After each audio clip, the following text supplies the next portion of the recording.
Music Matters. Mr. Ozer. What's happening, man? How you doing? How you doing, brother? Thank you for doing this, man. Long overdue. Thanks for having me. I'm gonna turn your mic real quick. These are like super cardio. Make sure you're talking like from there. How you doing, bro? Down in LA? How long you been down here? How's your trip been so far? I've been here for a day.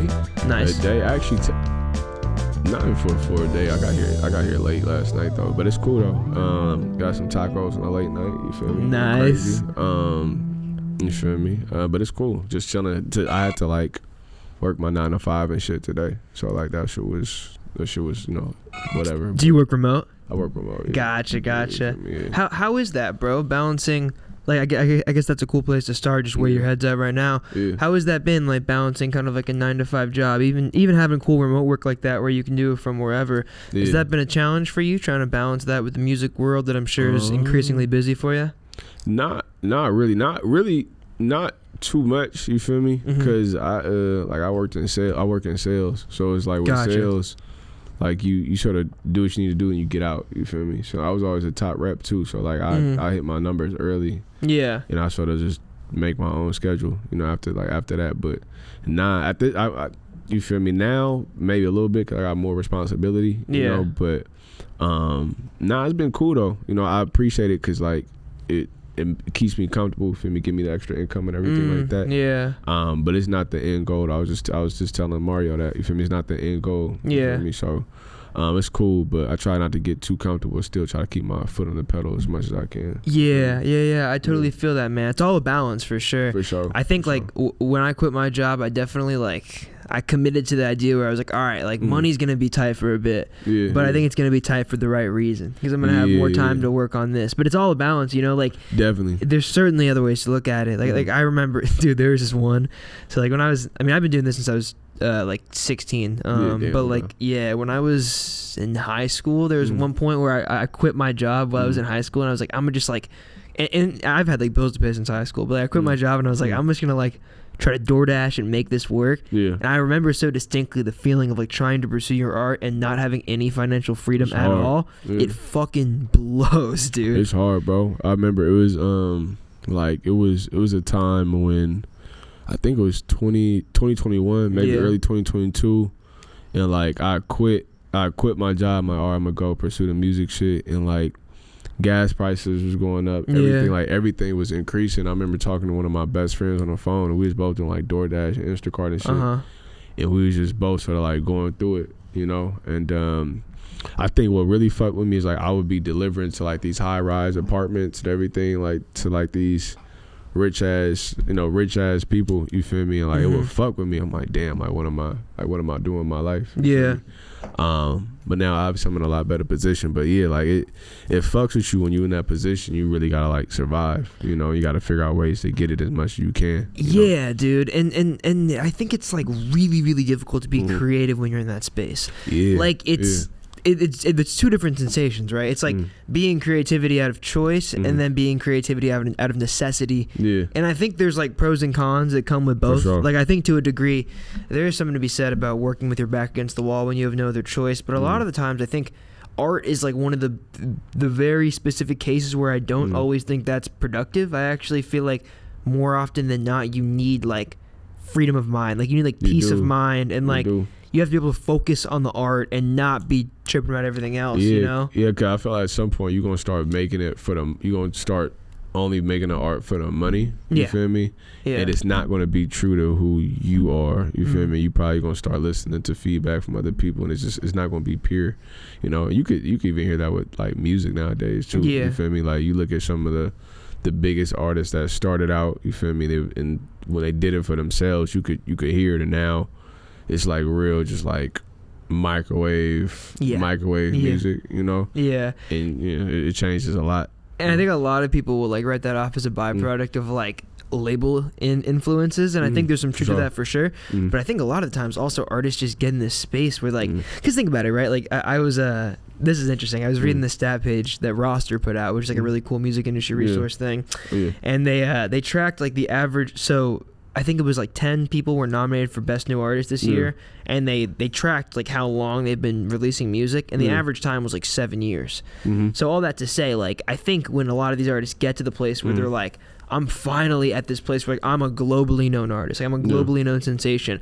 A lot of them are like, fuck, man, I don't want to struggle anymore. I want to eat. Like, if I can eat off my art, I'm going to do whatever I can to influence that to make me a little bit extra money, you know? And it's difficult to like... It's hard. It's definitely hard. I think it's a balance too, you feel me? Like, look at Kendrick, for instance. Yeah. I think he's done it perfectly. You feel me? Like, you got the Not Like Us, you feel me? The Not Like Us, even the shit he just dropped today, you feel me? Like, but like he'll still balance it out and give you some shit that sounds like the old Kendrick, some shit that makes you think, you feel me? I think some artists just they stray so far away from what they came into the game with, and and nothing that they release now sounds like anything that they had in the past. You know?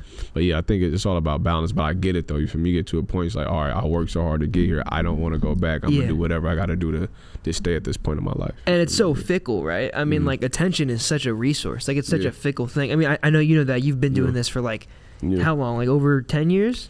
Man, how long have I been doing this shit? Like, I really blow my heart. So I guess like 8 years, seriously. You feel me? 8 years, seriously. Damn, It's a grind for sure. And like, I really start reaping the benefits, like for real, like within like the last couple years. Truthfully, you feel me? Like, it's a grind, bro. What do you mean when you say benefits? Just like being able to find any sort of success?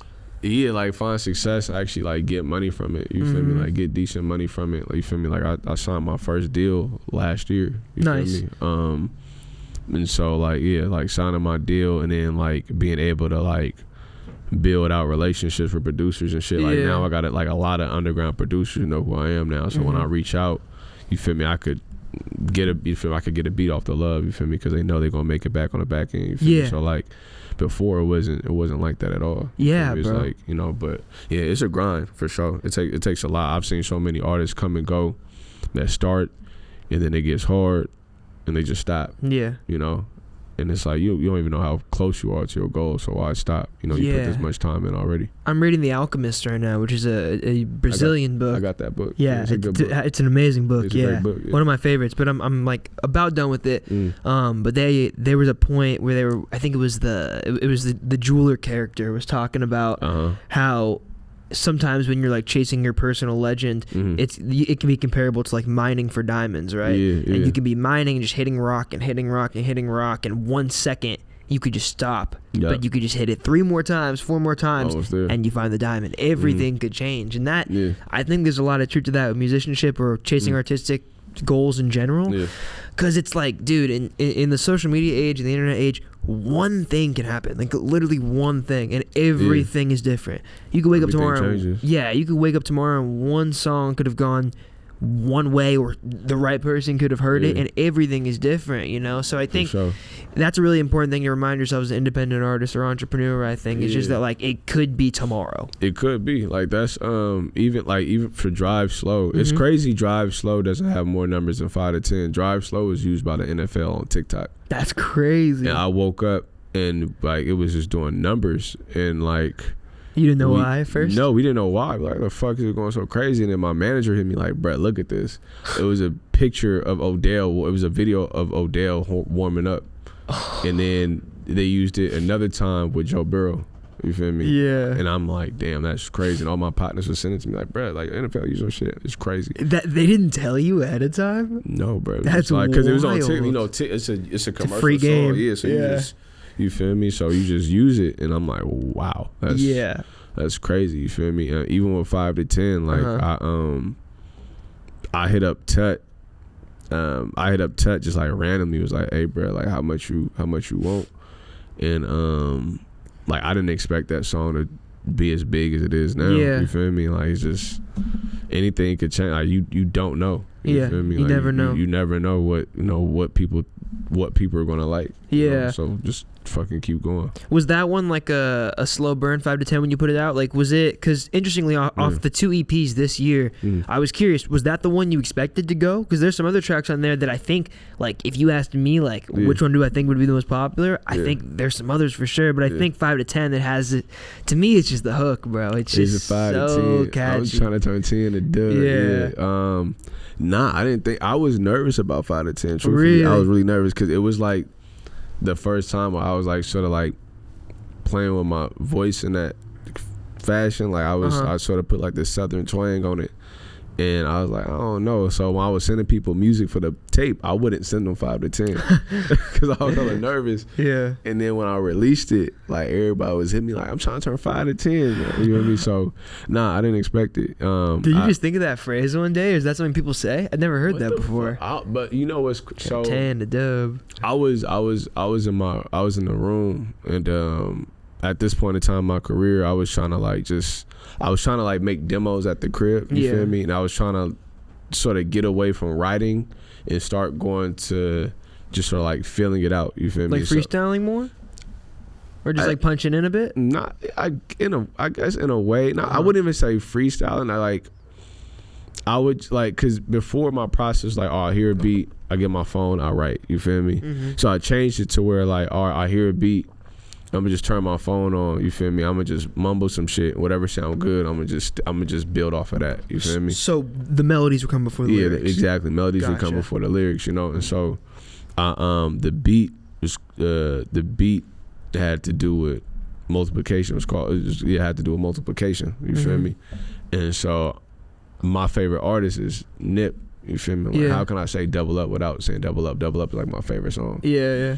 And so I'm like trying to turn 5 to 10, and I'm like trying to turn 10 to dub. Yeah. And so, me, like, I used to finish writing my songs on walks. And so, like, one day I was just on a walk, and I was just feeling myself. I'm like, man, if a bitch don't fuck with me, you feel me? She on dope, you feel me? Like, I'm that guy, you feel me? And so, she ain't fuck with me. She was off the drugs, you feel me? And so I just put it all together one day, and it just came, man. But, and there's a hook, it just came like that, bro. That's interesting. So prior to that point, playing with your voice in that manner was something you like never really had experimented with before? Nah, you feel me? Nah, not at all. Cause I started taking vocal lessons.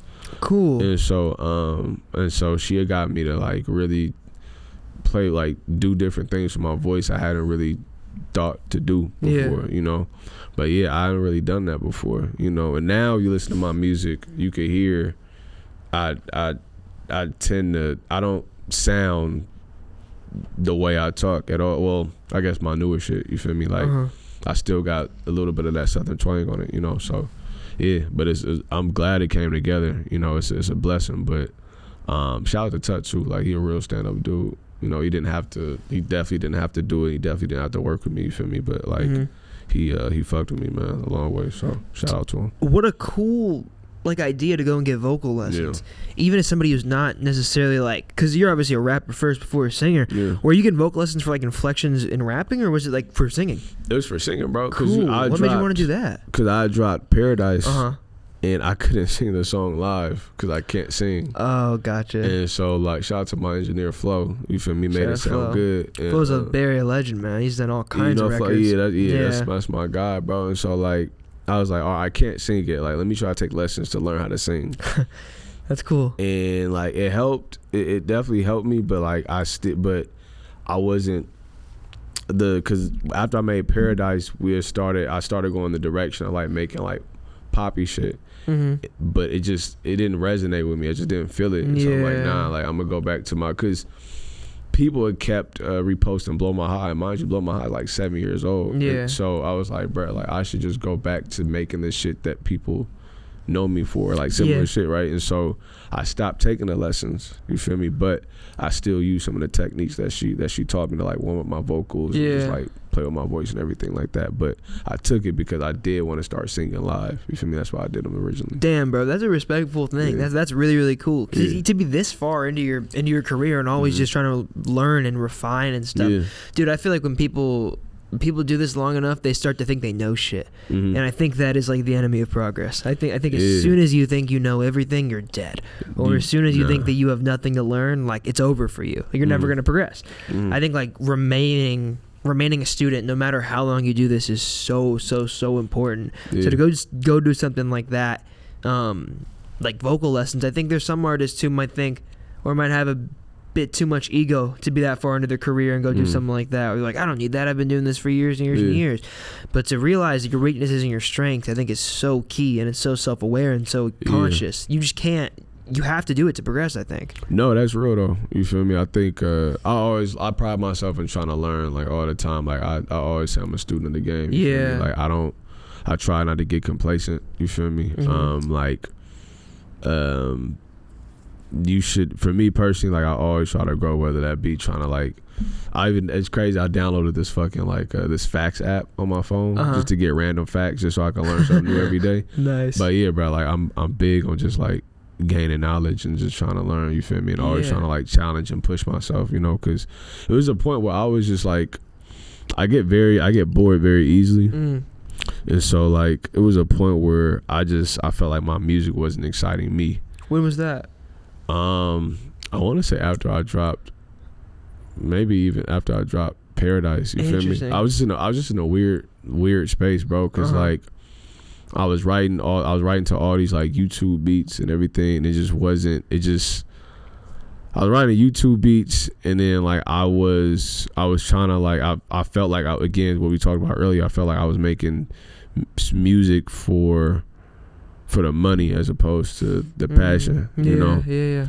And once I realized, I just had to switch it up and go back to my roots. Yeah, dude, that's like the double-edged sword of making art your career, because it really is like, I mean, it's fucked up because it's like it's every artist's dream, it's every entrepreneur's dream to like do what they want to do for the rest of their life as a career, right? That's everybody's dream, but it's this weird double-edged sword where like you get there, and then it's a career, but it's also a job. So like you're thinking about how to make a living off it, you're thinking about how to pay your bills off it, and then for a little bit, I think I got this way when I first quit my job. It was difficult to like recalibrate and try to understand how to like still prioritize the fun in this. And I think it can get blurry really fast, the lines between like job and passion. You know? For sure. It's been a few times where I almost felt like it was a chore to write music. Like, I gotta force myself to write a song, or I gotta force myself to do this, you know. But it's like it definitely is a balancing act, man, because sometimes I gotta catch myself and just tell myself like, bro, like if you don't feel like doing it, don't do it. You feel me? And I know it's some people that could be in the studio 24/7 and they could just write and they could just crank shit out. You feel me? That's not me. How do you get out of those spaces when you get in them? Like when you get in that headspace of like not wanting to do it? Man, I just gotta step away from it for a minute. I mean, that's the biggest thing for me. Like, I don't step away from too long. You feel me? I'll probably step away for like a day or something. You feel me? But like, I'll go on a walk, or like I'll do something with my family or something like that. I'll just try to do something different out the ordinary, you know. And then something just sparks, something just clicks in my brain like, oh, this is a good idea, you should write about this, you know? Yeah. I think when it's really your passion and really what you love, it's hard to stay away from it for too long. For sure, bro. Like things will always pull you back in. Yeah, because there's been times where I definitely question it, you know, and I'm like, nah, am I still, you know, am I still like is my passion still the same? And like, just something happens, I'm like, all right, nah, like I'm meant to do this. It's crazy, bro, because it's so weird. Whenever I start to like get in my head or doubt myself, I'll get like a message from somebody random. And I feel like that's God's way of telling me like, hey bro, you almost there, just keep going, you know. And it's just like, I remember actually a couple months ago, I'm not gonna say a name, but I was like sort of in my head about things, and then like I got an email from a label, and I'm like, and I thought it was, I ain't gonna cap, I thought it was fake. You feel me? It ended up being real, you know, and like it was a blessing, man. But it's just like shit like that, you know, that just lets me know I'm doing the right thing, I'm headed in the right direction. That's an interesting point. Has there ever been like I wanted to hear more about that. Was there ever been a point where like, because I mean, like you said, you've been doing this a while. What do you feel like was the biggest turning point? And before you got to that turning point, were there ever moments where you questioned if you wanted to keep doing this? Like, ever moments where you considered stopping this? Were you ever like, damn, like maybe this isn't for me? And how do you break out of those moments? I think that's valuable. It's definitely been moments where I was like, is this for me? I think even before I dropped Blow My High, I felt like that because I was just dropping music. I was dropping music on SoundCloud. I'm like, all right, it's not going anywhere. I didn't know how to market my music. You feel me? And so I was like, all right, maybe I should just stop. I always say this. My partner had told me like, bro, maybe you should just stick to the business side of music. You feel me? This is my best friend. Yeah. And that always like fucked with me. Always fucked with me because this is like my day one. Yeah. And then once I dropped Blow My High and I learned how to market my music, that's when everything started taking off from me. Yeah. And I remember I woke up one day and I had like 1,000 monthly listeners on Spotify, and it just I haven't went down since. Yeah. But I've definitely had those thoughts before for sure, like early on in my career. Yeah, man, it's interesting because I think there's so many music industry folk and so many music business people that like they just want to be musicians. Yeah. And they just never had the courage to step into that wheelhouse. I think. No. Yeah. I think I see that a lot, and it's kind of sad in a way, because it's like obviously you want everybody to live their dream, but I suppose we need those people as well. But I could see why someone telling you maybe you should stick to the business side of this could be frustrating and annoying to you. Yeah, it was crazy, bro, because like I was trying so hard to be like every other, because this is when Kendrick was first coming up, Cole. Yeah. And like just the shit I was making was just corny, you feel me? And like it didn't resonate with nobody, and like the homie was just like, hey, bro, maybe you should just stop. And I don't know if y'all know Jimmy Fails, you feel me? But Jimmy, me and Jimmy came up rapping together, you feel me? And Jimmy was a lot better rapper than I was. Yeah. And everybody liked his music. And I remember like... He was in that movie, right? Yeah, Last Black Man. Yeah, Last Black Man in San Francisco, right? Yeah, and so everybody had liked his music. And I was like, bro, like, why nobody... Like, I was like, why... Like, not in a jealous way, but I was just like, bro, like I want people to react to my music like that, because I remember we got invited to perform at Hippie Hill. Yeah. And like he had just released a song like a day before on SoundCloud. Everybody knew the words to it, and I released something, and like nobody knew the words. Like the mic was fucking up at the performance and everything. And I was just like off of it. You feel me? And Jimmy was the one that was like, hey, bro, like you got good lyrics. You just gotta work on your hooks. If you work on your hooks, then you gonna be unstoppable. So that's what I started focusing on. When I started doing that, that's when I started making like all the Blow My Highs and Polo Fendis and all that. Yeah, and everything begins to click. I think there's a different. It's interesting, right? Like there's a bunch of really good rappers that can't make good songs. Yeah, and I think that's like a really important distinction. Yeah, for sure. It's crazy because when I was younger, I used to think it was the same thing. Like if you're a good rapper, you could be a good songwriter. And like it's crazy because you see some people's titles like and it's like rapper, songwriter. And then now that I'm old, I'm like, oh, I really understand the difference. Yeah, you're a rapper, you're good with lyrics, but you can't really write a song like that. You know? Yeah. Like you can write, very different things. Like you can write verses. Yeah, you can write verses, but you can't write no song. Yeah, you can't write a song. It's a different thing. Yeah, it's interesting too because it goes the other way too. Sure. Like there's like there's songwriters that can never be rappers in the same way that there's rappers that can never be songwriters. But I think that's the beauty in collaboration and learning from people around you and stuff. For sure. It was interesting that a second ago you brought up like Cole and Kendrick and stuff. Like even in the early days were big, influences to you in your world. Yeah. Interestingly, like being from the Bay Area and so like through and through Bay Area as a person, I'm interested to hear like, it seems like a lot of your influences were not in the Bay Area rap scene in the early days. Am I misreading that? No, you're right. In the early days, no. Although I did listen to it, like my dad listened to a lot of it. Like a lot of like San Quinn, Yuck Mouth. Who else? Who else did we like listen to? Like Cool Nut. You feel me? I didn't like purposely listen to it. It was just around me. You feel me? But now like I listen to a lot of Bay Area artists now, like especially June, Rex Life, Raj. Yeah. Collaborate. I always forget how to pronounce it. Collaborate. I can never say it either. Collaborate. I listen to a lot of Bean. You feel me? Yeah. Who else? What other Bay Area artists I listen to? Obviously, you got my folks at FNG and whatnot. But that's now I listen to a lot more Bay Area music than I did younger though. Yeah. Man, it's interesting because like I'm curious to to kind of like pick your brain on like the current scene in the Bay Area, so in like the hip hop world and beyond. Because I think about it a lot. I mean, like my dream of dreams is to like start a venue in the city. That's like my end goal. It's like all I want to do. We need it. For especially right now. And I think it's interesting. Right now, I think the way I see things is it does feel like there's a bit of a lull, but it's not because of a lack of talent. It's because of a lack of community. For sure. And it's a very frustrating thing, I think. And I think a lot of people disagree with that, Reed, who are from the Bay. And I'd be curious to hear how you see things. But I've been thinking about it a lot, especially lately. I had this one idea, man, that I'm working on right now called the Bay Area Music Directory. And it's a huge project, and I'm chipping away at it day by day. Okay. But essentially, I'm making this gigantic spreadsheet, this huge directory. Okay. Because when I first moved down here, I'd meet people at like parties and shows and whatever. Okay. And so often, I'd be like, where are you from? Like, I'm from the Bay. Or like, I'd be like, no way, me too. And I'm like, where are you from? Like, the East Bay. I'm like, I'm from the East Bay. It just happened so often. But so many of those folks never had any like real connection to the Bay Area. And like when their music did something, they just moved down to LA immediately. They didn't have any like real ties to the Bay Area. And it's interesting. I never quite understood it. But I have this fucking... It kills me because I always think like if some of these people knew each other, bro, like...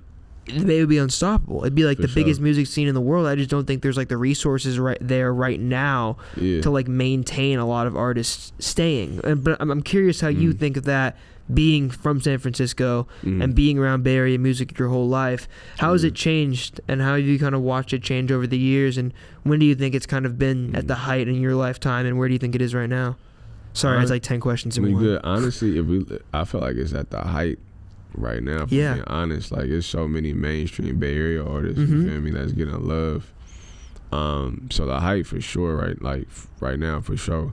But I think now more than ever, it's probably it's more of a sense of community. You feel me? Like and I think it started back around the time. Like it started around the time I think when Last Black Man came out. I feel like that's when I started to see the surge of like community, you feel me? Because that's when F and G start to form, like right around the same time, right? And then like all these other collectives start to form, like everybody started like doing music together and everything like that. But like back in the day, it definitely wasn't like that. It was a real political back in the day, you feel me? But now I feel like a lot of folks are sort of putting their pride to the side, really trying to chase the bag, you know. But right now, I think it's definitely the height, you know. You got Empire. Or whatnot, and Empire is... I wish we had more platforms like Empire, you feel me?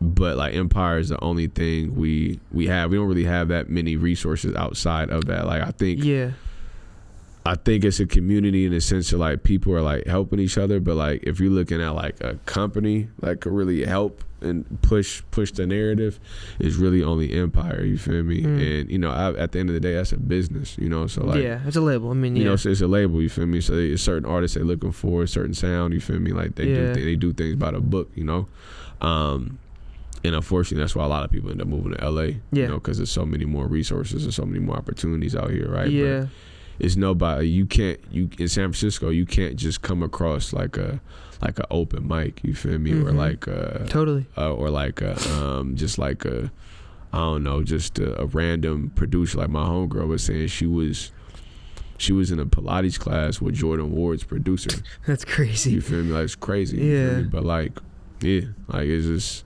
In San Francisco, is not really like that, and that's why unfortunately a lot of people end up moving to LA. What do you think it needs to get there? We need like more. That's a really good question, bro. Yeah, I'm just curious because like I think about this so often. I don't know. I want to say more. So like, I want to say we need more. Like we need more spaces. You know, that's exactly what I feel. Like in LA, you got so many different studios. In LA, you have like not just recording studios, but you got the photo studios and everything like that. In the Bay Area, you don't have that at all. You feel me? And so like people feel this like, and so you notice like a lot of people end up shooting the same type of video. Yes. You feel me? At the same look, like it's so repetitive. You feel me? And we don't have that, so we really just need the spaces. You feel me? To cultivate this type of stuff. You feel me? But it's just not there, you know. Like, we need people, like you said, you want to open a venue, like that would be dope, you know. It's like my dream of dreams, bro, is like I want to open a venue in the city, and I want the top floor to be like a bunch of different studios, some music studios that are like open booking for like people from the city and from the Bay Area, and then I want the other parts to be like media offices, and I want to run above the bridge out of there and have a venue in the bottom. That's like my dream of dreams. See, that'd be fire. Like, we need things like that. Yeah, we need stuff like that. You feel me? Like, we don't have any popping podcast platforms out there. You feel me? Like, we obviously got our foodies and everything that bring the music, you know, the artists on and everything. Shout out to Grando. Shout out. Grab with Mike. You feel me? But like, we don't have anything that's like pushing the culture. You know? Yeah. But yeah, hopefully that answered the question. I feel like I went around it. No, because I know what you mean, and I agree with you. And I think it's interesting because I do feel right now, genuinely, that like both in and outside of hip hop, the sound in the Bay Area right now, I think is more diverse than it's ever been. For sure. And I think that is always the ceiling for like a very thriving scene. Like, even those people you were naming, right? Like, like. You said what? You said Rex Life Raj, and then you said Larry June. Yeah. Like, bro, sound incredibly different. And then like there's still like there's a bubbling like electronic rap scene in San Jose with people like the Kid Lords and like C4 and people like that who are doing more like electronic type stuff. And then shout out C4. And then there's like FNG, obviously, who like exists in a whole bunch of different lanes. And then there's like Strife, who's doing like more lyrical electronic stuff. And then there's like there's like a thriving punk scene, and there's more like variety than ever, I feel. Especially in rap.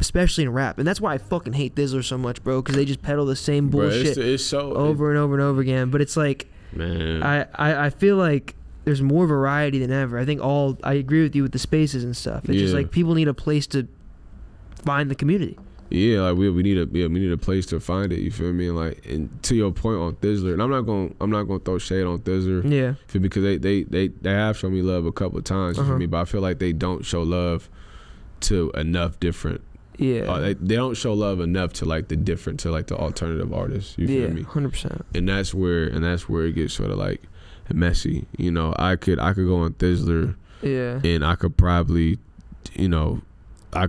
predict what type of music they're gonna play. You feel me? And that's no shade too, because I fuck with the music. You feel me? Yeah. But at the same time, like, there's also a space for a different sound. You feel me? For other things. Yeah. You feel me? I feel. Go ahead. I'm sorry. No, keep going. You good. I feel like I see your point. And to your point, I don't think there's anything wrong. Obviously, the kind of music that Thizzler is posting and covering a lot, but I just think them being the size that they are kind of portrays this narrative in the Bay Area that it's like a unilateral place. Yeah, they make it seem like it's one sound. And that's further from the truth than ever. The biggest rappers in the Bay Area aren't making hyphy music at all. At all. Or even like the post-hyphy kind of stuff. Like that's just not what the Bay Area sound. If anything, that sounds more prevalent in like Sacramento now. Yeah, for sure. It's crazy. I feel like this don't even post Larry June like that. No, they don't. Yeah, they don't. And he's the biggest rapper in the Bay Area. He's by far the biggest artist. He's one of the biggest artists in the world. Yeah. At this point, you feel me? Like independent. But yeah, bro. Like it's for some reason that sound just doesn't get pushed at all. And it's fucked up. I don't quite understand it either, because like it's obviously not a good business choice, because like numerically Larry June is the biggest artist in the Bay Area, and he's not making that kind of music. And I would even say the artists that like trail him there, like I would say the top 3 aren't even really making that kind of stuff. I mean, like obviously like like people like Lil Peep and Lil Bean and Zaybang are doing their thing in a more like traditional Bay Area kind of style, and that's really dope. But like, there aren't like a ton of huge rappers that are making like more traditional Bay Area style music, I feel like, right now, which is why I think there's so much variety in the sound. Yeah, no, it's a lot of different sounds. Even it's a dude named, was it Dominic? Dom Corleone. Yeah, Dom Corleone. You feel me? I've heard his music a little bit, but even him, like, which is nuts that he's I didn't even know he from the Bay. I'm like, damn, this shit is completely different. You feel me? But like, Yeah, it's Dom Corleone's a great example, I think, because he's very much from the Bay. Like he grew up in the Bay, but he's just like. And like I don't think he's like from the suburbs. I think he's like from I think he's from Oakland or something. I wouldn't be surprised. Somewhere like that. But it's just like, and not that matters at all. But it's just to the point that like he is in a place that was like infused with Bay Area culture, and there's just no connection to it in his music at all. And I do, or there's people like AG Club who are similar ways. It's like big artists who are from the Bay, and it's just like their sound. I feel very often sometimes that. When I speak to a lot of those artists, they feel ostracized by people like Thizzler and like Empire, where it's like, you know, respect to them, but it's just like they're interested in like a Bay Area sound that was more prevalent in the Bay Area 7 years ago. Yeah. And I think until we build a platform or build some kind of infrastructure to support artists in the Bay Area that make other kinds of music, I think it's going to be difficult for people like Dom Corleo or AG Club to like stay there for a long time. No, that's real talk. That's definitely real talk. I mean, you even look at like a 24K Golden. Great point. And he was one of the biggest artists in the world, 2021. You feel me? Not a lot of people even knew who he was in the Bay. You feel me? Like nobody, like we had nobody really pushing him like that. You feel me? Because his sound was so different. Yeah. You know. And what's crazy is he loves the Bay, bro. Yeah. I mean, like respectfully now, like, obviously he's lost some of his traction, but like so maybe like his priorities are a bit different. Yeah. But like if you still look at his Instagram right now, like he was at Sacred Heart like a couple months ago doing like a speech and shit. Like he's like around, dude. Like he like loves the Bay. Yeah. So it's like if somebody like him who's like from the city and loves the city doesn't even feel like he has enough infrastructure to be able to like stay there and support it and like be the guy there, who will? Yeah, it's real talk. That's real talk, though. You know? It's funny, bro, because he did his first show. We actually shared a bill. Both of our names on a bill. We cool. One of the homies had put on like a festival at right there across from Best Buy at the street food area, and so he rented it out and threw a festival. And his name was there. Nobody knew who he was. Like, you know, like I think it was like his first show. You feel me? And at that point, I was sort of like, I started to build up my buzz, you feel me, in the underground circuit. And like, came up to me, he's like, bro, can you give me some advice on how to perform and everything like that? That's really cool. And, you know, exchange digits and everything like that. And then I remember he had sent me Ballin' Like Sharif, like a year later. And I heard him perform that song. Actually, I heard him perform that song before he even sent it to me, because he performed at the Cannabis Club, and I was like, as soon as I heard it, I'm like, that song gonna be a hit. And it was. And and actually, no, it blew up. He sent it to me, it blew up. Yeah. You feel me?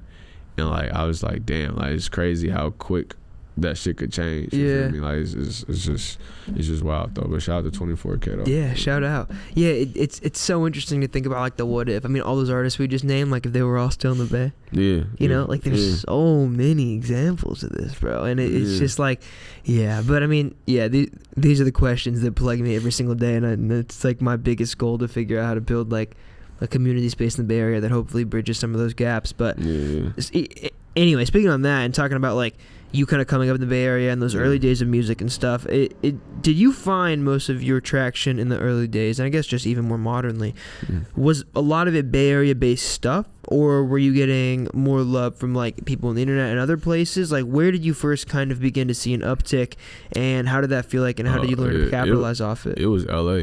LA was the biggest market. It's still the biggest market for me, which is crazy, like in terms of like streams and everything like that. But no, I wasn't getting a lot of love in the Bay initially. You feel me? I don't think it was because like people didn't want to. I just think because people just didn't know. They just didn't know who I was, you know. But if you look at my numbers, like LA is like my biggest city. Like LA, Dallas, Seattle. Like it's sort of crazy to think, but the Bay isn't even like. I don't even think the Bay's in my top. I don't think San Francisco's in my top 10. Wow, that's crazy. It's crazy. It's wild. You feel me? So like, it's different markets, but I got love from all other markets before. I got hella love from my own city. When you kind of found that success in the early days, what were the first signs that things began working? Was it like was it Blow My High originally? Was the first song that kind of lit the spark? It was Blow My High. Yeah. It was definitely Blow My High. Or I mean, I had like I had a song called run it, and like I would like, cause we had, so back in the day we used to throw shows at the Dirty Pigeon. Shout out to Billy Lowe. And yeah, we used to throw shows at the Dirty Pigeon, and like it would be smoked out. You feel me? Like smoked the fuck out. And like, but it'd be packed. Like it would be like 200 motherfuckers in a building like this size. Yeah, that's crazy. And like I had these two songs, Need That and Run It. You feel me? And like they used to go so crazy. And I'm like, all right, like I'm doing something right. You feel me? Because people used to really be like, hey. And then I had another song called Gravy, and people used to be like, hey, bro, can you do this? Can you do that? And that's when I noticed, like, all right, this is working. But then when when I knew it was working on like a larger scale, like globally, blow my high for sure. You feel me? Yeah. Not even off the initial like first 1,000 monthly listeners, I knew I seen it was working when I started getting love from like other countries, like like England, Brazil, just like all these international places. You know?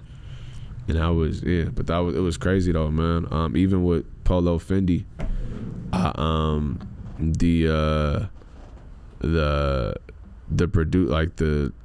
of the homies out there was saying, yeah, they playing Polo Fendi in Germany on the radio. It's just crazy to think about, bro. But like And was that traction coming from just like the Spotify algorithm and songs moving that way, or was it maybe the algorithm? Because I wasn't putting hella money into. So Blow My High blew up because I put like 150 every 2 weeks in the ads on Instagram. And then when I seen it start getting traction, I was like, all right, I stopped. I did the wrong thing. I stopped putting money behind it. And my fault. Say the question one more time. I just had a brain fart, bro. Say it one more time. I was asking when it first kind of blew up, where did you see the traction coming from, and how did that kind of happen? Oh yeah, LA. You feel me? But I was running. I started putting money behind Blow My High. Yeah. And then I started gaining hella followers on Instagram and shit. And like that's just sort of where it took off. But I think what really helped, and I didn't know, I guess DDG had played the instrumental on his YouTube. And everybody liked the YouTube. Everybody had liked the beat. Yeah. So when they Shazam the beat, it went to my song. And people liked the song.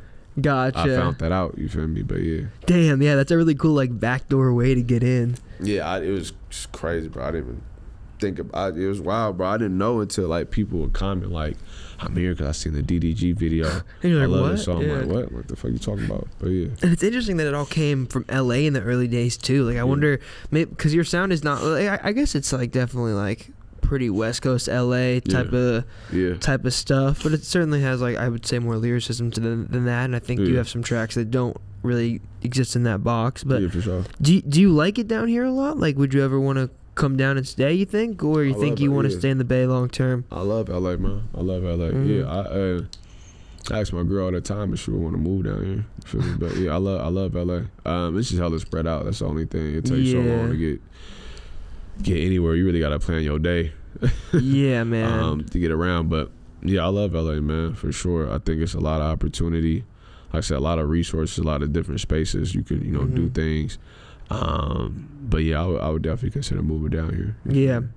It's very, very different than the Bay in that regard of how far everything is, bro. Man, it's kind of fucked. LA is not really a city. LA is like 12 cities, dude. That's what you were saying. He's like, bro, it's like 5 barriers in one. Yeah, it's crazy. Yeah, that's one thing I do miss is that I kind of hate how it's not drivable in the same way the Bay is drivable. Even like the freeways aren't drivable in the same way the Bay is. Yeah. And also like I think there is something to be said about like home being home. Like for sure. Like I'm going home tomorrow and and I was like, I've been thinking about it like most of today. I'm like, damn, dude, I just can't wait. Because there's something, I don't know, there's like really small, tangible things that you forget about the place you're from until you leave. I think like when I moved here, I didn't realize like when I was in the city how much I love the smell. Like it's not like obviously depends where you are for the smell, but it definitely has a smell to it though. Yeah, but you can only I get that though. But I mean more so like specifically the smell of like outer Sunset, where you're close enough to the beach to smell like the salt and everything. Yeah. That was something where like I didn't realize like how much I'd miss that when I wasn't there anymore. I feel that. That's how I feel now, bro. Even like I live still close to the city, but not in the city anymore. You feel me? But like, you know, I love me a burrito. You feel me? So just be able to like drive to Mission late night, get a burrito with a horchata. You feel me? Or something like that. Like, it's like little things like that you just miss. Like you miss. And you take it for granted. Yeah, know? Like you don't even think about it. Yeah, no, you don't even think about it. Or even just like, you know, just some of the funny shit you see. I'm not a fan of seeing crackheads all the time. You feel me? But just like seeing some of the crazy shit, you feel me, on the street to make you laugh a little bit. Yeah, you're like, that's only in the city. Only in the city, like you'll see something like that. You know? And like, you know, sometimes I miss that type of shit. What do you think was the most special part of growing up there? Like, what do you think is a thing or a couple things that you learned from the city that you don't think you could have learned anywhere else? Bro, just how to like talk to different type of people. You feel me? Like it's so diverse. I grew up with so many different people from different walks of life. I got Black friends, Latin friends, white friends, you feel me, like from everywhere, you feel me, all do different things. And I think it's allowed me to just be able to, like, you feel me, talk to anybody, you feel me, about any type of thing. You know, be able to code switch when I need to. You know, not a lot of people can say that. Like, some places in the world or in the country, or even is predominantly black, predominantly white, you feel me? And that's all you see, you feel me? Like, Barry is a very unique place where you get exposed to every single type of culture. You know? It's very unique in that regard. For sure. And I don't even think I quite realized that until I moved here. Like, I didn't realize quite how diverse it was in the Bay. And I think, like, that was an interesting thing too, because I think very similarly, I think, like, I learned to relate to a lot of different people. And I also think very quickly I was around so many different groups of people from so many different backgrounds that I always felt comfortable being myself, because everybody was so different. And it was never like you felt out of place because you're trying to fit in with one kind of person. It's like there were all kinds of people. So the way you fit in was like, be yourself. Just be yourself. You feel me? I remember, like, I had a homie in middle school, shout out to Johnny. I don't know where he's at now, you feel me? But like, he was clearly with the shit, you feel me? But like, you know, I was just a regular, you feel me, kid, just trying to like go to school, get good grades and shit, you feel me? But that was my homie, though. He looked out for me all the time. I was like, bro, what's good? You feel me? Like, what's happening? You feel me? Like, he put me on females, all the shit, you feel me? That was my homie, you feel me? But like, I pride myself, like, I never had to act tough or anything like that, you feel me? Like, I'll always be myself and still get the same respect. You know? And that's like, you know, that's a blessing for me. I remember actually I was on 3rd at the KFC, funny story, and it was a bunch of niggas that ran into the KFC. I was with my mama. A bunch of niggas ran into the KFC, and my nigga Johnny was actually part of the group running to KFC. No and he way. turned, he's like, Sam, I was good. He's like, bro, what's good, blood? My mom looked at me, she's like, how you know him? I'm like, that's a homie. You feel me? From school. He's like, hey, stay up, bro. I bet. You feel me? But you feel me? Just shit like that. That is a very Bay Area thing. I feel like having that diverse of a background of people around you, and I think it's something that I definitely took for granted. That's so funny though, bro. You go some places, not interesting. At all. I'm interested in like how you've seen it change over the years too. Like, I'm being from there, and like obviously being a place it faced like intense gentrification and like tech changing the entire landscape of the city. Like, how have you kind of watched it change over the course of your life, and what are the biggest changes you've observed? Man, how non-diverse, like, it's still diverse, but it's not as diverse. Like, it's a lot of people. It's like a lot of people moving there that's like trying to change the culture. You know. Things are getting more expensive. People are getting pushed out.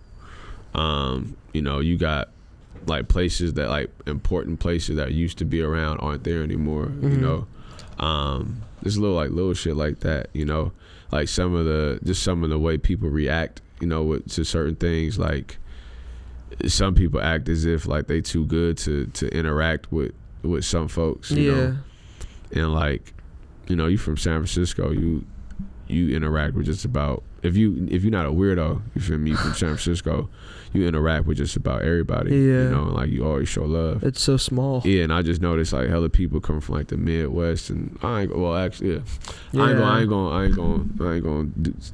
you feel me, pitching all the Midwest, but there's a lot of people coming out here, you feel me, from like these rural areas, you feel me, and like trying to change their culture and sort of like making it weird and like, you know, sort of like trying to sprinkling in racism and shit. Like, yeah. It's just, I don't fuck with it, man. But that's probably where I seen it change the most. You know, it's just like a lot of natives aren't here anymore. Yeah, you know? yeah. Yeah. I feel like it's rare, especially me being from the East Bay. It's so rare that I meet like a San Franciscan who like their parents are from the city, and like their parents' parents are from the city, and they're like a multi-generational San Franciscan. That feels so rare at this point. It is, bro. It's crazy. You tell somebody you from the city, like you're from the city, from the city, like you were born here. I'm like, yeah, bro. I was like born and raised. Yeah. You know what I mean? Like it's very rare to come across. You feel me? Yeah, dude. I feel like it's less and less. Like it's so interesting too. Like you'll meet people and it's like I think about this a lot. Like a lot of people will be like when somebody like tells or when somebody asks me like where I'm from, like I'll be like I'm from the East Bay area, and they're like where's that? And I'm like, oh, it's like 30 minutes east of San Francisco. Yeah. And like I always say that, and I find it so weird when people are like, oh, I'm from like right next to the city, but it's like almost nobody is from like right next to the city. You almost never like are meeting somebody who's really like from the city. That's like a rare thing. It's very rare, bro. Like a lot of people be like, if you talk to somebody and you ask, you ask them where they're from, like they're from the city. You ask what part? Yeah. Like what? I'm from like Redwood City. Like, no, it's not. It's not the same thing. It's not the same thing, my boy. I'm from like Vallejo. Yeah. Shout out to Redwood City though, but it's not the same thing at all. You feel me? But like, I'm from Sausalito. Yeah, like the lifestyle is so different because it's like it's a congested city. Like it's so like it's so different. Like growing up in a city is so different from growing up in Daly City. Oh yeah, or South. Like it's completely different. You know? But yeah, which is weird how like even South San Francisco is so different. Like I feel like anything past what's the name of the community college and like on the border of South SF and Daly City? Skyline? Yeah. No, it's like by Lake Merritt, Oakland. It's by, damn, I can't remember the name of it. Whatever that community, I think it's just whatever that community college is. City College? City College, yeah. City College, That's what I'm thinking of, City College. But I feel like anything south of that just doesn't feel like, it feels like a fully different kind of culture and a fully different kind of city. It's weird. Even the cops in Daly City, bro, like different. Hella different. Like people will tell you, like, but they don't fuck with the cops in Daly City or the peninsula in general. They just hella racist. Yeah. You feel me? I mean, it'd be a lot of, in general, you feel me, like a lot of, you feel me, you run into a lot of cops that, you feel me, probably got the same energy, but it's just something about that specific area where it's just like on 10, you know? Yeah, I think there's certainly like grounds for them to like I feel like when they're not in the inner city or like within the bounds of the city, sometimes it's easier for them to get away with shit. Oh, for sure. And they know that. So like a lot of the times I feel like they're less stringent to like maybe traditional standards of the cops and like more, vibrant cities are for sure. Mm-hmm. But I feel like that's pretty common. Yeah. But so I just like saw Mario do that. I was like, Mario, that's not I don't think that pulls it doesn't. What happened? I don't think it does. Never mind. Anyway. My fucking no. Y'all got tissue, bro. My bad. I think do we have paper towels over there or no? Yeah, I'll survive. It's cool. Okay, sorry, bro. Don't you're good. Okay, for sure. Another thing I want to talk about was like the way that you roll out a lot of the visuals for the last two projects, really. Yeah. Specifically 5 to 10. Yeah. I thought it was really cool how you took the angle of like going with 5 like longer form visualizers opposed to like sitting down and making like a full music video for it. And I saw you posted about it and you were saying it's just like it's like a more financial, like there's more ROI in there. Yeah, so I want to talk to you about that. Was that like something you thinking of on your own and you figured that out, or was that something like your management had like helped you figure out, or how'd you kind of like get to that conclusion? I thought I seen LaRussell doing it a lot. He was doing a lot of visualizers. But also, it was a lot of artists I just come across that was doing visualizers for their content, you feel me? And, like, they were going viral off it because people were sharing it. Yeah. And, like, I just noticed, like, when dropping music videos, like, it's only so much of one music video you could drop, Like, you can't really, people get bored after 2 or 3 posts, you feel me? Yeah. You can't really change it up like the same scene, characters. Right? And so I was like, all right, well, why don't I just do a visualizer? Because I noticed, like, when I would post about when I post, like, a song of mine, like, people would share the shit out of it. You feel me? I'm like, all right, well, I know the music. That's hella funny. That's crazy. You feel me? I know. My bad, my nose running shit. Oh, you're good, bro. But nah, like I just noticed that when I would post the music, would just go crazy. So I'm like, all right, why don't we do visualizers with it? You feel me? And so I pay my videographer. We did like 6 different visualizers. You feel me? And whichever one did the best, we just put money behind it. You feel me? Because it just gives you a better shot. You feel me? Because it's different aesthetics, different colors. Everything is different. You feel me? So it's just that's essentially a whole nother music video for the same song. Yeah, you know? But it's cheaper and easier. It's cheaper. You feel me? Yeah. So that was my thought process behind it. But my manager he's he's real strategic. You feel me? So he was with me when I presented the idea to him. He's like, yeah, hell yeah, let's do it. Yeah. It's a sick concept because I see what you mean with getting to like switch up how what people's eyes are looking at too. Because I think like there's such a I talked to this artist right now or yesterday. He's from Oakland and he's really having a moment right now. His name's Dante. And he's really, really killing shit. He's having like a really sick moment. Yeah. And some of the visuals he just dropped were crazy. But we just talked for a very long time about intention and how like important it is, I think, and like how much you stand out more when you're not just like throwing random TikTok videos at the wall and you're instead sitting down and being like, what is like an artistic statement? Like what's something I can say with this visual? Yeah, exactly. You know, and I think that thing about the visualizer, it's cool because it's like a middle ground between like putting all your eggs in one basket with a music video and then like, so you know, it's not that, but it's also not just like throwing bullshit videos on TikTok and trying to figure it out. It's like somewhere in the middle. It's like making these visualizers in a fashion where it's like they're catching somebody's eye in a different way every time. And I like the idea too of like whichever one worked the best, kind of like put the money behind it. I was very hands-on with it too. I went through Instagram and Pinterest and just like try to find ideas. Yeah. One of the people that really gave me an idea for was Lil Yachty. I seen a video he did with Cole Bennett. I forget the song, but it was a scene where he was spinning on the bed. It was like the colors in this video was crazy. And I was like, bro, like I don't like this scene right here, like it's crazy. Like if I was able to recreate this scene for my own music, you feel me, like that would be enough for me, you feel me? And that's sort of what gave me the idea, just be like, all right, fuck it, let's just sort of make many moments within these videos, you know. Even me driving in the back of the car, you know, like that was just literally my manager had brought like a light, put it in the back whip, put his iPhone on the whip, filmed it, and then that was it. Yeah. Are you guys like real conscious with the color palettes and stuff like that? Like when you're thinking about like how can we make every single one of these visualizers like as different from the last one?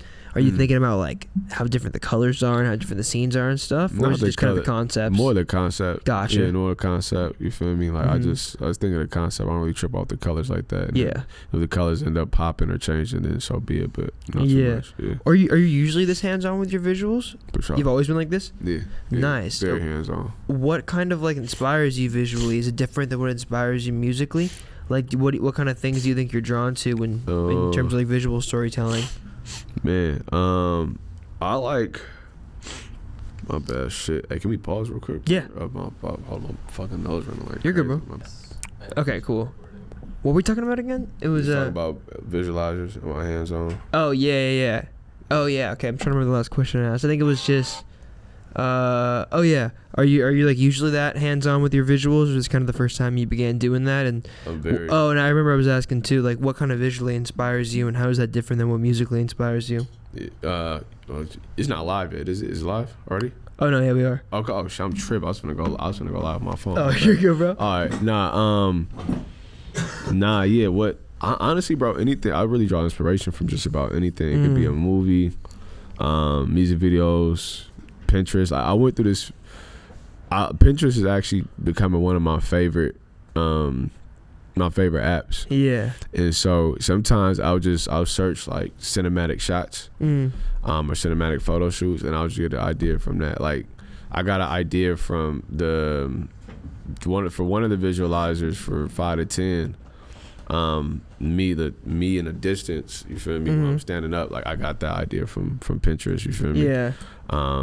But yeah, it really just anything, bro, anything that anything I see and I like it, I just think of how I can incorporate that into my personal career. Pinterest is so great, bro. Pinterest is like I feel like Pinterest is like visual chat GPT. Yeah. Like you can just put shit in there and then it just gives you a bunch of related things. Yeah, bro. It's so dope. It's funny, bro, because when I was trying to find I was trying to find a cover for nights like this. Yeah. On Pinterest, like a cover picture, and like nothing worked out at all. But yeah, Pinterest, I fucking love it, bro. Like for outfits, for like just photo shoots, videos, anything. Like I'm going to Pinterest for it. Yeah, even just like ideas, dude, of like just literally anything. Yeah. Like it's so nice. On the I think you talk about this a lot. Yeah. Like I've seen in other interviews and also just like in your lyrics and stuff. But you always talk about like how big the business side of this thing is for you, and for sure. and talking about like the marketing and kind of like your process behind the visuals is very interesting to me, because it seems like you have a very specific idea of how you want to market every single song. Yeah. In terms of like the music business and the music industry, what do you think are like the biggest lessons that you've learned, and like how have you kind of learned to navigate that? What do you think's been the biggest challenges, and what have been the biggest lessons? The biggest lesson, biggest lesson is to know your worth. Yeah. Know your worth for sure. It's been times where like I've been like booked for shows that I probably shouldn't have taken. And like I thought that actually, let me know your worth, but also like everything that glitters ain't gold. Like every opportunity isn't gonna be the opportunity for you. You feel me? It might look like a good opportunity, but it's not, you know. But then also just again, that goes to like knowing the business, knowing like how certain things work. You feel me? Like me being on a bill with a pop R&B artist isn't going to do me justice. We have two completely different sounds. That's not going to benefit me in any type of way. You feel me? Like the ROI ain't going to be there. I think the biggest challenge is like, biggest challenge. I think the biggest challenge is being consistent. Yeah. You feel me? Like there's so much stuff that goes on that sort of keeps you from that could keep you from doing the music, you know?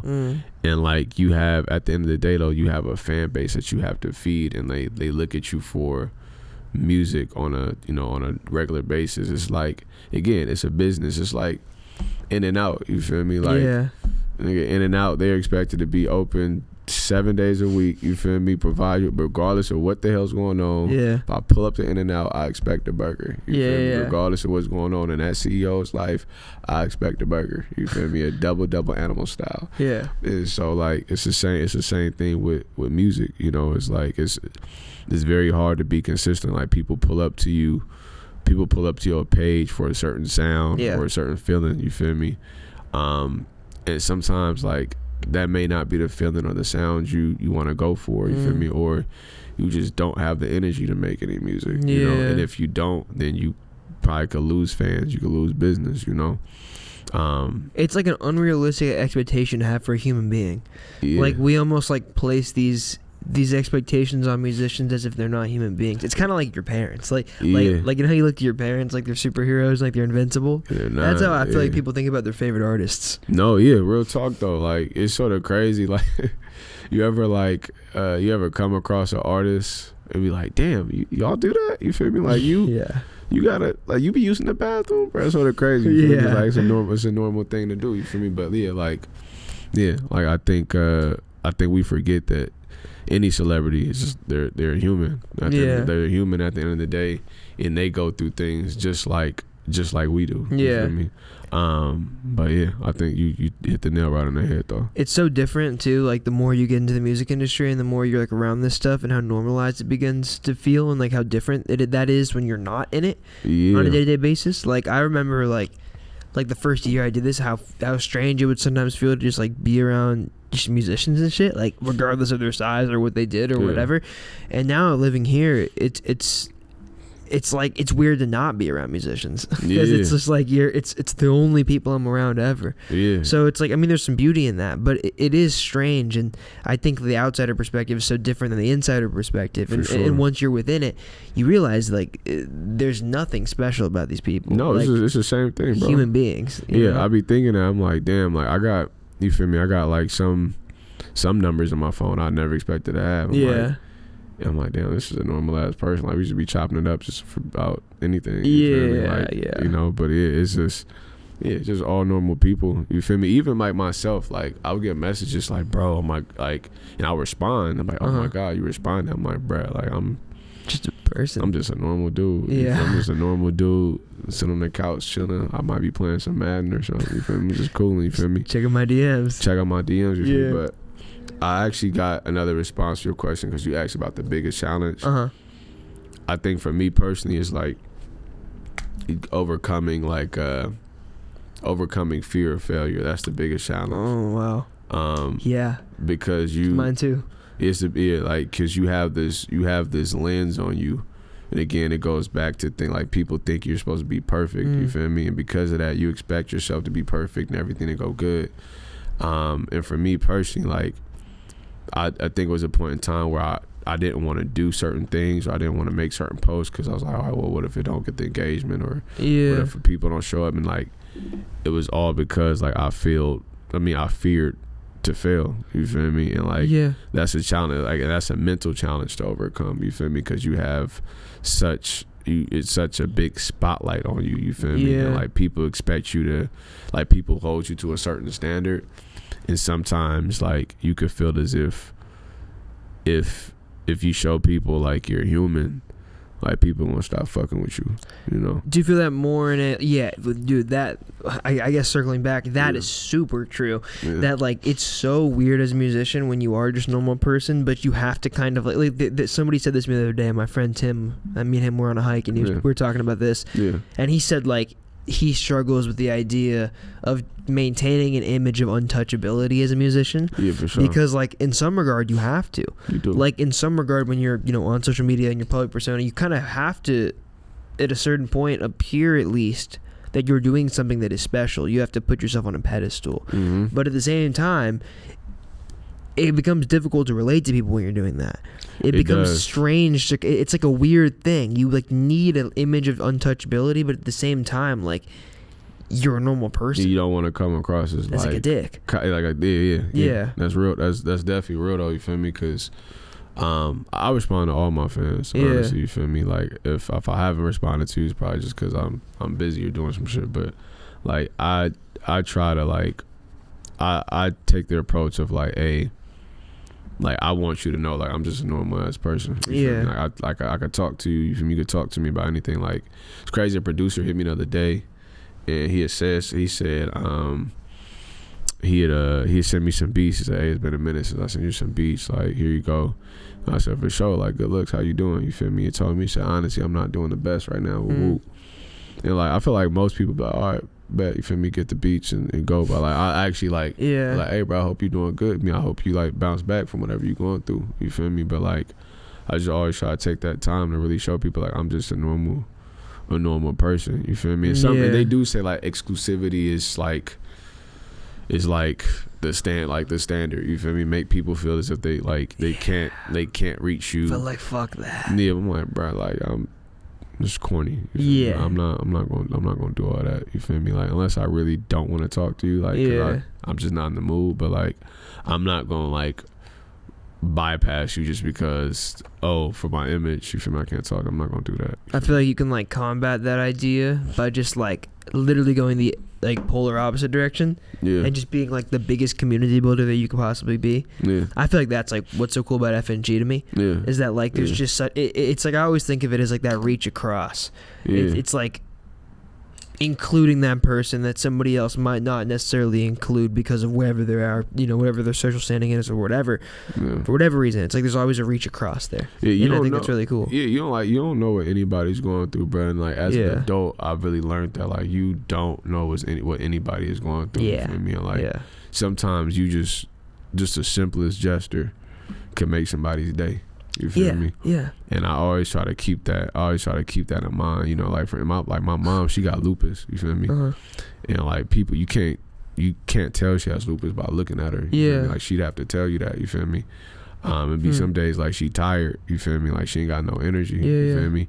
And so I always keep that in my head. Like, you know, I could be talking to somebody, they could have any type of disease. I may not know. You feel me? And like, if I'm an asshole to them, you feel me, that might just fuck up the entire day. Yeah. Whereas if I'm nice to them, that might just change their perspective. Change their whole perspective. You feel me? So I always try to keep that in mind. Like, you never know where somebody is and how close, and how, like, where your action will bring them to. For sure. Yeah. Like, I used to think about that constantly. Because, I mean, I worked in restaurants for 5 years, and I served tables for a long time. Yeah. And whenever, like, somebody mistreat me or say some, like, crazy out-of-pocket shit to me, bro, and I had some many shit said to me, like, unbelievable things. Man, that shit crazy. Yeah, it was nuts. But, like, I'd always... You spit on their food? What'd you say? You spit on their food? No, dude, I've never done that. You should have, my bad. Yeah, no, I should have. Yeah, thank you. I never... Well, because I worked at Benihana for a while, and, like, you can't do it there, because it's just, like, you're just bringing out raw meat, and they're going to be like, what the fuck is up with this, like, spit on my raw chicken. That's crazy. And then I worked at like 2 different Italian restaurants, and like it's low key hard to spit in like spaghetti. I feel like because it's also like I never worked at like a shake place. You know, like that's like the optimal thing to spit in. I feel like no, that's it, bro. That's crazy. You can just you mix that shit in. They're not gonna know. That's crazy. That's wild. What was I saying? Oh yeah, but like. Whenever somebody would say some like insane shit to me, I'd backtrack and I'd be like, bro, like, how bad and how angry do they have to be, and does their life have to be for them to lash out on like a random kid in an Italian restaurant like this? I was like, how upset with themselves do they legitimately have to be? And it like allowed me, I think, to like be empathetic enough to not like get angry at them, but almost feel bad. Yeah, for sure. Almost like feel empathy and pity, and be like, I'm sure they're going through some terrible shit right now. Yeah, for and sure. I think that's a much easier way to live your life. I think a lot of people would call that like maybe ignorant, just because it's like you're pretending everything's okay when it's not, maybe. But or like I think some people might argue that would lead way to you being mistreated. Yeah. But I think if you take every little thing like that to heart, you're gonna walk around with so much hate in your heart, bro. For sure. Because like there are hateful people in this world, and you just have to accept it. Yeah, that's just like this is part of the game. You know? And sometimes, again, you don't know what anybody's going through. They may be going through some shit, and that's just how they react. You feel me? That just might be how they deal with shit. But yeah, try not to take too many things personally. Honestly, like. I always think about it like this. You feel me? Like would you? I forget. It's a saying. I forget how the saying goes though. But it's like if you think if it's something like if it's something you think you're gonna forget about like in 2 days, you feel me? Then it's not worth getting mad over. You know, but. Yeah. Yeah. Damn. Yeah. I think there's a lot of truth to that. It's a good point. Circling back to what you said when I asked you the business question, you said something that was interesting that I wanted to touch on about like that concept of like not taking every single opportunity as a good opportunity. Yeah. I was thinking about that because I think like in the early days, I think there's a lot of benefits to just saying yes all the time. Yeah. And I think like when you're first getting started, I think that's great advice. I think you should do that. You should say yes to everything when you first begin. Yeah, for sure. I think so because I think like that's a way to like open yourself up to doors that you never would have thought would have been there. For sure. Yeah. But at the same time, right, I think it's really important to eventually identify the place you are presently and realize at a certain point that you can't be doing that anymore. Yeah. Because I think like I think like I'm very thankful in the very beginning of doing Above the Bridge stuff that I said yes to everything when I first started. Yeah. Like how I started, bro, was like interviewing every artist in the Bay that I could find, and then when I like finish that, I would ask them, I'd be like, yo, can you like send me a list of every collaborator or person you think is dope or has a good story to tell in the Bay? And then like I would just hit up every single person that they sent me, and it was always just yes, and it led me to a lot of interesting things, so I'm very grateful for it. But at a certain point I learned that I could no longer do that. You can't. You gotta, it's once you get to a certain point, you feel me, if you backtrack, then people gonna see that and think that they could sort of undercut your value. You feel me? And like you gotta and I've had to learn that recently. You feel me? Like you know, people have hit me up to do shows. I'm like, hey, as much as I like want to do it out of love, like, personally, that's just not gonna make sense for my career at this point. You feel me? Because if I do it for you, you feel me? I have to do it for 10 other people. You feel me? And that's just gonna water down the brand and the name. You feel me? So that's real though. You feel me? You gotta understand where you at. You gotta understand your value in that present day. Yeah, it gets difficult, bro. And it gets difficult, especially when you're somebody who wants to always be that person extending a hand. Yeah, cause I'm a real like giving dude. Like I care a lot about people. Sometimes I think I care too much to a fault, you know. So like that, it fucks with me sometimes when I can't help people out. You feel me? Like at least the people that fuck with me, you know. But like again, at the end of the day, like. It's you got to think about like what's best for you, what's going to help you grow and excel and get to that next level in your life and career. Yeah, I feel similarly. I think recently I've been thinking about that a lot. And I think there is something to be said though about like you can't really help people if they're not willing to help themselves. No, real talk. And I think like if they truly are willing to help themselves, eventually, whether you help them or not, they're going to get to their goals. You know. So like, if something doesn't make sense for you at the time. I don't think that you're doing that person a disservice, because if it's somebody that should be getting that in the first place, which is somebody that's, you know, helping themselves, they'll find a way. They'll find a way. They'll find a way around, and eventually, I think you guys will link back up in a way that makes more sense, in a way that feels more real, and how it was supposed to happen. You know, real talk. Divine law, like it just all comes back around. The divine timing. Yeah, exactly. So this year you've dropped 2 EPs. Yes. The Fog City EP, and then the Ozer Night EP. Yeah. Did you go into this year with the plan and the idea to just drop 2 projects like that? Was that the goal from the beginning? And I want to ask you too, how long in advance are you planning out your releases? And because of that, being somebody who is so articulated with rollouts and being so particular in that regards to everything, are you planning out those rollouts while the music is being made or after the music is being made, or did you sit down at the beginning of the year and you're like, all right, 2 EPs, this is how we're gonna market them, let's go? Nah, actually, so I got a homie, Doug Elliott. He's like a, he works for, is it Ear Milk? I think Ear Milk or something like that. I think I know Ear Milk. Ear Milk. It's a media company, right? I think it's Ear Milk. Maybe it's a different place. I forget, but that's the homie though. And like he had told me, like I always ask for his advice on music and everything, and he's just like, hey, like. The biggest thing for him is he loves when an artist makes a moment out of a song. For sure. You know? Yeah. And like he makes, like they have a rollout for a specific song, you feel me, as opposed to just an album. And so I went into the year with that approach, but also I just went into the year with the mindset that I just wanted to flood and make music, because it's been a lot, like so many people have asked me like, bro, when you doing, like when you dropping this, or when you, and I'm just like, bro, maybe I don't drop enough music, because I sat back and I looked at my catalog. I'm like, bro, really I only have like one real, I guess technically two real projects. I have the Nostalgia from like 2016, but like I don't push that. Then you got Lost in Translation, you feel me? And Lost in Translation is a real deep, like it's a real deep cut, you know? And that's not what I want. That's not what I want it to be known for. I mean, I want people to know me for like, for like music with substance, obviously. But like, I didn't want people to just know me for like making deep cuts and not making music that you can have fun with, you know. So I came into the year with the idea that I wanted to not only flood but make music that like I want to make, because I felt like Lost in Translation was a lot of me making music that people wanted, that people thought I should be making, right? Because a lot of people early in my career compared me to like Kendrick and Cole, you feel me?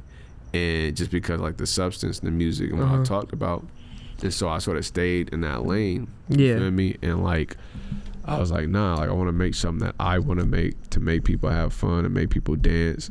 And so I came into the year and said I'm gonna do just that. Now in terms of like the marketing and everything like that, I actually don't think I marketed Ozer at Night properly, if I'm being honest with you feel me? I think I did it a disservice. I didn't push it the real way that was supposed to, you feel me? I made like one visualizer and that was it.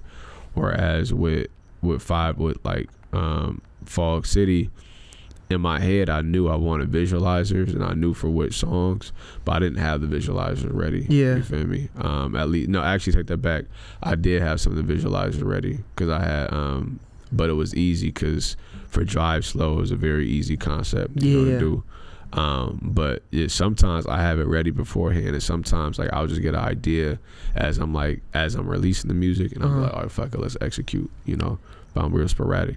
I think it's a cool intention going into the year with like the very clear intention to make things that you want to make versus things that you think people want to hear. Yeah. Because that's a very, very important distinction. Very. Extremely. I think it can become, especially when you find a little bit of success, it can become very easy to start catering everything you're making to what found you that first bit of success. And I think, dude, that's how fucking that's how making music becomes like a chore.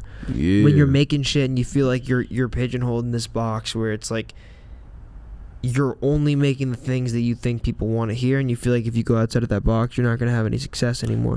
Which is, I mean, I think it's an understandable feeling because like success, like we were saying, is so fickle, and people's attention is so subtle. Like it's very hard to keep. Yeah. But I think if your entire career are just always catering to like whatever you think the sound that's going to like find you success is, you're effectively like marketing yourself out of what people think is cool. Because I don't think people are like real fans. They are attracted to shit that I feel like it means a lot to them. It's not things that are just like going to be a song they add to their playlist and that they bump in the car or whatever.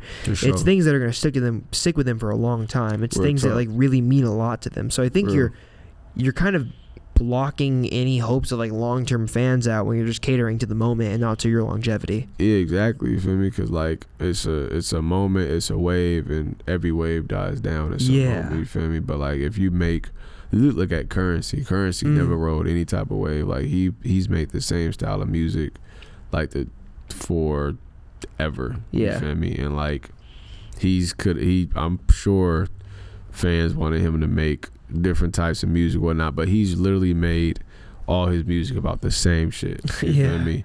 I'm sure that's just what he wanted. That's what he wanted to do, like smoking weed, driving cars. You feel me? Bad women, all that. You feel me? But like if you start to like cater your sound to what people want, like it becomes depressing. And it's like you don't want to do it, and that's how I felt with like Paradise. And like I don't want to go back to that feeling ever again. You feel me? Like it was I get it. It's like not why you get into it, I don't. You feel me? Like you get into music, really any hobby, you feel me, for that, because you love it. You don't think about anybody's opinion, you just love it.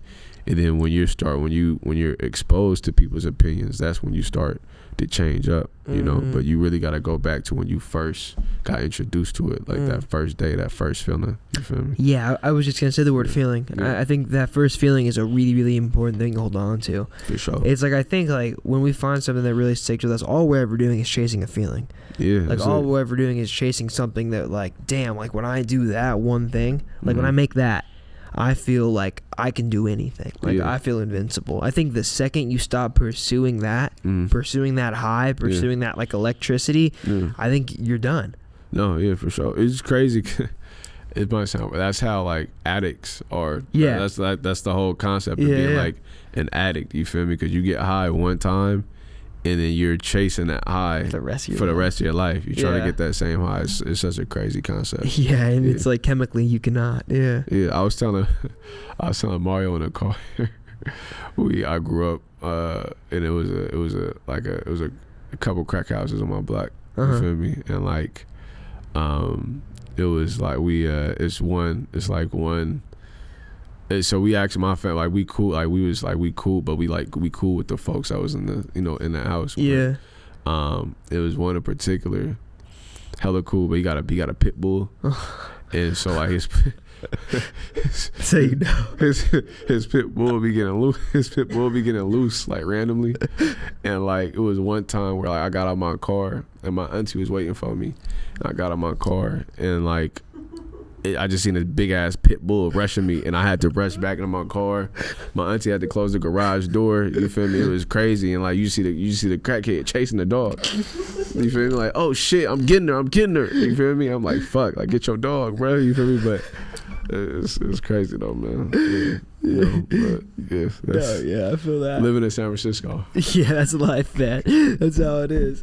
That right there is what we mean by chase right there. Chase your dreams. Chase your dreams. Chase your dreams, man. Chase your dreams and your dog. Yeah. Do you, I think that was an interesting point about the difference between like what you want to make and what people want to hear. What do you feel like those two sounds are? Like what excites you when you're making a song versus like what do you think it is that people are most attracted to? I think people want me to make a lot of deep cuts. What do you mean by deep cuts? Like something they could like really like think about, cry to, you know. And I still got that. Like I think like my next album is gonna have a mixture of that. But me, I like making music I can ride to. You feel me? I'm always on the go. I like making music about like money, life, you feel me, like goals, like that's what I like making music about, you feel me, something like you could easily digest and you could just vibe to, you feel me, like it's not too much of a listen, you know. That's the type of music I like, you know. Like me personally, like I love, like I like G Perico, one of my favorite rappers, Nipsey, one of my favorite rappers, Larry June, Lil Bean, one of my favorite rappers, you feel me. Who else? Cole, Kendrick, like a lot of this shit that I listen to is shit like you could just easily ride to. Digestible. You know, it's about just feeling good, making your money. You feel me, and like living your life. You feel me. It's not too much to it. You know, not to say I don't listen to deep music. I listen to a lot of deep music, you feel me, but I don't listen to deep music 24/7 because I'm not always in the deep mood. Like you go through life, it's a bunch of different emotions you feel. You know? I'm not always sad. I'm not always deep. You feel me? Sometimes I want to be a little ignorant. You know, but I think there's a lot of wisdom in like consciously admitting that sometimes you just want to like be a little like whatever, like dumb, like whatever. I don't want to think casual. I don't want to think about politics. I don't want to think about what's going on in the world. Like I just want to think about making this money, driving around this whip, driving slow. You feel me? And that's it. And turning this 5 to 10. That's it, bro. Yeah, it's so interesting how people can label you something that you don't see yourself as at all. Yeah, no. Like the whole like people like they love to throw around shit like conscious rapper or like lyrical rapper or like conceptual rapper. But it's like, why don't you ask the rapper what the rapper thinks they're doing? I'm just making music, you feel me? Like, I'm just making music I like, you know. But it's crazy because people have compared me to Kendrick and Cole, and like by no means I don't. Man, Kendrick is that's a whole different level right there, man. You know, I guess I could see it in terms of like, you know, like the concepts I come up with and speak about, but like that's a very hard. That's some big shoes to fill, man. Yeah. Very big shoes to fill. Arguably the biggest. Yeah, you feel me? You know, so that's. I don't want that pressure on me. No. That pressure, Yeah, I feel you, bro. I feel you. No. All right, Ozer. I think the last thing I wanted to ask you. If you had like one thing with your artistry that you could translate to people, one overarching message, one thing that you hope people got from the music, what would that thing be?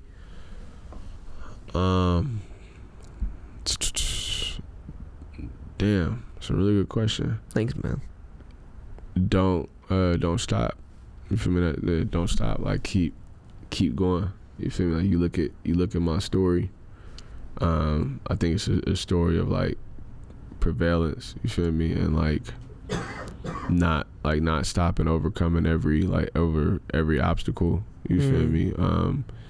Even with 5 to 10, you feel me? It's a line in there where I say, been going so hard sometimes I just want to sit and cry right there. You feel me? And that's real. You feel me? Like regardless of how much I want to quit, you feel me, or you know how much something might hurt, like I still go my hardest. You feel me? And so that's the message I want to leave for anybody. Like if you got something you want to do, if you feel like you got a purpose, like chase your dreams. You feel me? And like really like hone in on it, lock in. You feel me? Because going hard for 3 months, 6 months, 9, a year, you don't know, like that could really change your life. Yeah. You know, so that's my message. It could be everything. Sometimes the choice to try. Yeah, it's a choice to try. Can change everything. Yeah, for sure. It's like yearning for more always. Yeah, real talk. That's beautiful. Real talk, man. Mr. Ozer, I appreciate you, brother. Thank you, man. Thanks for doing this. Appreciate you, man. Long overdue. Long overdue. Yes, sir, man. There was like a year. It's like a year? Yeah, something like that, dude. Yeah, it's crazy. But I'm happy we got it in, bro. I want to have you on for a long time. Appreciate the conversation, brother. That's good. Loved it, man. Thank you, man. Of course, man. Tell them where they could find you, where they can stream the 2 new projects. You got any shows coming up? Let them know. Actually, man, I got a show tomorrow. By the time y'all see this, the show's gonna be done, so it's okay. But anyway, damn, what time is it at?